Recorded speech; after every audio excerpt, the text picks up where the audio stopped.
Carmilla, by Sheridan Le Fanu. Chapter 11. The Story. "With all my heart," said the General, with an effort, and after a short pause in which to arrange his subject, he commenced one of the strangest narratives I ever heard. "My dear child was looking forward with great pleasure to the visit you had been so good as to arrange for her to your charming daughter." Here he made me a gallant but melancholy bow. "In the meantime we had an invitation to my old friend the Count Carlsfeld, whose schloss is about 6 leagues to the other side of Karnstein. It was to attend the series of fêtes which, you remember, were given by him in honour of his illustrious visitor, the Grand Duke, Charles." "Yes, and very splendid I believe they were," said my father. "Princely. But then his hospitalities are quite regal. He has Aladdin's lamp. The night from which my sorrow dates was devoted to a magnificent masquerade. The grounds were thrown open, the trees hung with coloured lamps. There is such a display of fireworks as Paris itself had never witnessed. And such music! Music, you know, is my weakness. Such ravishing music, the finest instrumental band perhaps in the world, and the finest singers who could be collected from all the great operas in Europe. As you wandered through these fantastically illuminated grounds, the moonlighted chateau throwing a rosy light from its long rows of windows, you would suddenly hear these ravishing voices stealing from the silence of some grove or rising from boats upon the lake. I felt myself, as I looked and listened, carried back into the romance and poetry of my early youth. When the fireworks were ended and the ball beginning, we returned to the noble suite of rooms that were thrown open to the dancers. A masked ball, you know, is a beautiful sight, but so brilliant a spectacle of the kind I never saw before. It was a very aristocratic assembly. I was myself almost the only nobody present. My dear child was looking quite beautiful. She wore no mask. Her excitement and delight added an unspeakable charm to her features, always lovely. I remarked a young lady dressed magnificently but wearing a mask, who appeared to me to be observing my ward with extraordinary interest.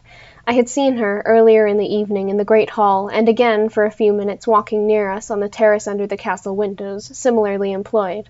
A lady, also masked, richly and gravely dressed, and with a stately air like a person of rank, accompanied her as a chaperon. Had the young lady not worn a mask, I could of course have been much more certain upon the question of whether she was really watching my poor darling. I am now well assured that she was. We were now in one of the salons. My poor dear child had been dancing and was resting a little in one of the chairs near the door. I was standing near. The 2 ladies I have mentioned had approached, and the younger took the chair next my ward, while her companion stood beside me, and for a little time addressed herself in a low tone to her charge. Availing herself of the privilege of her mask, she turned to me, and in the tone of an old friend, and calling me by my name, opened a conversation with me which piqued my curiosity a good deal. She referred to many scenes where she had met me, at court and at distinguished houses. She alluded to little incidents which I had long ceased to think of, but which I found had only lain in abeyance in my memory, for they instantly started into life at her touch. I became more and more curious to ascertain who she was every moment. She parried my attempts to discover very adroitly and pleasantly. The knowledge she showed of many passages in my life seemed to me all but unaccountable, and she appeared to take a not unnatural pleasure in foiling my curiosity, and in seeing me flounder in my eager perplexity from one conjecture to another. In the meantime, the young lady, whom her mother called by the odd name of Millarca, when she once or twice addressed her, had, with the same ease and grace, got into conversation with my ward. She introduced herself by saying that her mother was a very old acquaintance of mine. She spoke of the agreeable audacity which a mask rendered practicable. She talked like a friend. She admired her dress and insinuated very prettily her admiration of her beauty. She amused her with laughing criticisms upon the people who crowded the ballroom, and laughed at my poor child's fun. She was very witty and lively when she pleased, and after a time they had grown very good friends, and the young stranger lowered her mask, displaying a remarkably beautiful face. I had never seen it before, neither had my dear child, but though it was new to us, the features were so engaging as well as lovely that it was impossible not to feel the attraction powerfully. My poor girl did so. I never saw anyone more taken with another at first sight, unless indeed it was the stranger herself who seemed quite to have lost her heart to her. In the meantime, availing myself of the license of a masquerade, I put not a few questions to the elder lady. "You have puzzled me utterly," I said, laughing. "Is that not enough? Won't you now consent to stand on equal terms and do me the kindness to remove your mask?" "Can any question be more unreasonable?" she replied. "Ask a lady to yield an advantage. Besides, how do you know you should recognize me? Years make changes." "As you see," I said with a bow and I suppose a rather melancholy little laugh. "As philosophers tell us," she said, "and how do you know that a sight of my face would help you?" "I should take chance for that," I answered. "It is vain trying to make yourself out an old woman, your figure betrays you." "Years, nevertheless, have passed since I saw you, rather since you saw me, for that is what I am considering. Millarca here is my daughter. I cannot then be young even in the opinion of people whom time has taught to be indulgent, and I may not like to be compared with what you remember me. You have no mask to remove, you can offer me nothing in exchange. My petition is to your pity to remove it." "And mine to yours to let it stay where it is," she replied.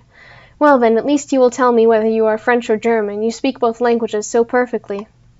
"I don't think I shall tell you that, General. You intend a surprise and are meditating the particular point of attack." "At all events you won't deny this," I said, "that being honoured by your permission to converse, I ought to know how to address you. Shall I say Madame la Comtesse?" She laughed, and she would, no doubt, have met me with another evasion, if indeed I can treat any occurrence in an interview, every circumstance of which was prearranged, as I now believe with the profoundest cunning is liable to be modified by accident.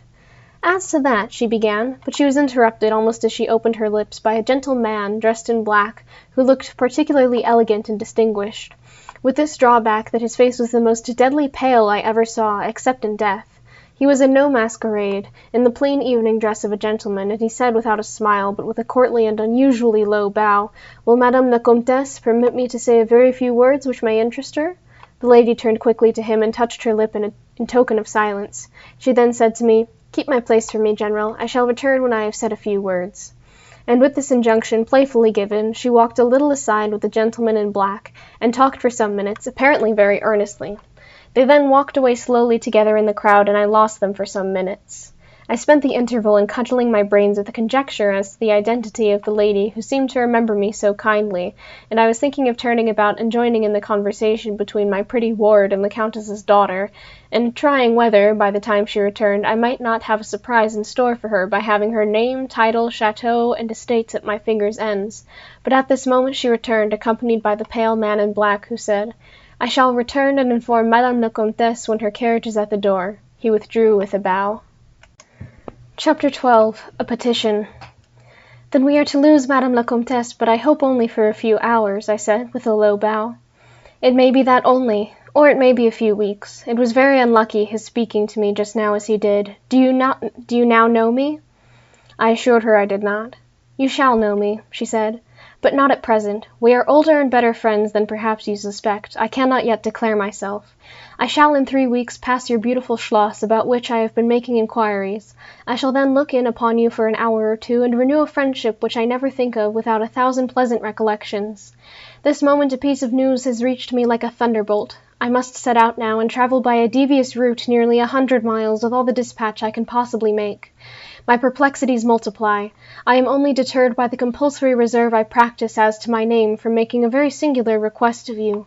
My poor child has not quite recovered her strength. Her horse fell with her at a hunt which she had ridden out to witness. Her nerves have not yet recovered the shock, and our physician says that she must on no account exert herself for some time to come. We came here, in consequence, by very easy stages, hardly 6 leagues a day. I must now travel day and night, on a mission of life and death, a mission, the critical and momentous nature of which I shall be able to explain to you when we meet, as I hope we shall, in a few weeks without the necessity of any concealment." She went on to make her petition, and it was in the tone of a person from whom such a request amounted to conferring rather than seeking a favour. This was only in manner, and, as it seemed, quite unconsciously. Then the terms in which it was expressed nothing could be more deprecatory. It was simply that I would consent to take charge of her daughter during her absence. This was, all things considered, a strange, not to say an audacious request. She in some sort disarmed me by stating and admitting everything that could be urged against it, and throwing herself entirely upon my chivalry. At the same moment, by a fatality that seems to have predetermined all that happened, my poor child came to my side, and, in an undertone, besought me to invite her new friend Millarca to pay us a visit. She had just been sounding her, and thought, if her mamma would allow her, she would like it extremely. At another time I should have told her to wait a little until at least we knew who they were, but I had not a moment to think in. The two ladies assailed me together, and I must confess the refined and beautiful face of the young lady, about which there was something extremely engaging, as well as the elegance and fire of high birth, determined me, and quite overpowered I submitted, and undertook too easily the care of the young lady whom her mother called Millarca. The Countess beckoned to her daughter, who listened with grave attention while she told her in general terms how suddenly and peremptorily she had been summoned, and also of the arrangement she had made for her under my care, adding that I was one of her earliest and most valued friends. I made, of course, such speeches as the case seemed to call for, and found myself on reflection in a position which I did not half like. The gentleman in black returned, and very ceremoniously conducted the lady from the room. The demeanour of this gentleman was such as to impress me with the conviction that the Countess was a lady of very much more importance than her modest title alone might have led me to assume. Her last charge to me was that no attempt was to be made to learn more about her than I might have already guessed, until her return. Our distinguished host, whose guest she was, knew her reasons. But here, she said, neither I nor my daughter could safely remain for more than a day. I removed my mask imprudently for a moment about an hour ago, and too late I fancied you saw me. So I resolved to seek an opportunity of talking a little to you. Had I found that you had seen me, I would have thrown myself on your high sense of honour to keep my secret some weeks. As it is, I am satisfied that you did not see me. But if you now suspect, or on reflection should suspect who I am, I commit myself in like manner entirely to your honour. My daughter will observe the same secrecy, and I well know that you will from time to time remind her lest she should thoughtlessly disclose it. She whispered a few words to her daughter, kissed her hurriedly twice, and went away, accompanied by the pale gentleman in black, and disappeared in the crowd. In the next room, said Millarca, there is a window that looks upon the hall door. I should like to see the last of mamma, and to kiss my hand to her. We assented, of course, and accompanied her to the window. We looked out and saw a handsome old-fashioned carriage with a troop of couriers and footmen. We saw the slim figure of the pale gentleman in black as he held a thick velvet cloak and placed it about her shoulders and threw the hood over her head. She nodded to him and just touched his hand with hers. He bowed low repeatedly as the door closed and the carriage began to move. She is gone, said Millarca with a sigh. She is gone, I repeated to myself for the first time, the hurried moments that had elapsed since my consent, reflecting upon the folly of my act. She did not look up, said the young lady plaintively. The Countess had taken off her mask, perhaps, and did not care to show her face, I said, and she could not know that you were in the window. She sighed and looked in my face. She was so beautiful that I relented. I was sorry I had for a moment repented of my hospitality, and I determined to make her amends for the unavowed churlishness of my reception. The young lady, replacing her mask, joined my ward in persuading me to return to the grounds where the concert was soon to be renewed.